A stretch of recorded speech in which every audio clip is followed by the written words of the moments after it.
Hi friends, నేను మీ కృష్ణ. ఈరోజు మా వాడికి ఒక చిన్న సర్ప్రైజ్ ఇద్దామని చెప్పేసి అనుకున్నానండి. కానీ అది ఎప్పటి నుంచో అనుకోవాల్సింది, కానీ అది ఇప్పుడు జరిగిందండి. తను ఎప్పటి నుంచో అడుగుతున్నానండి, తను కావాలని. దాన్ని నేను ఇంతవరకు ఇవ్వలేకపోయాను. కానీ ఇప్పుడు నేను ఇచ్చిన తర్వాత వాడి ఆనందానికైతే అవధులు లేవండి. అంత సంతోషంగా ఉన్నాడు. ప్రతిరోజు ఇంటి పక్కన పిల్లలు ఆడుకుంటుంటే వాళ్ళ దగ్గరికి పోయి అడుగుతుంటే వాళ్ళు ఈగపోవడం, వాడు చాలా ఇబ్బంది పడ్డాడండి. ఇంటికి వచ్చి ఏడ్చుకుంటా నాకు సైకిల్ కావాలని చెప్పేసి ఒకటే బాధపడేవాడండి.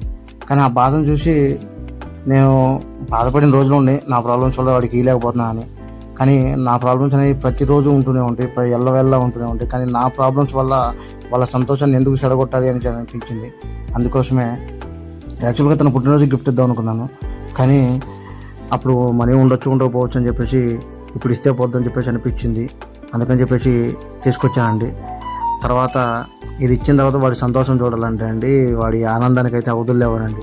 దీన్ని డెడికేటెడ్గా ఒక ఫుల్ వీడియో చేశానండి. దాన్ని అయితే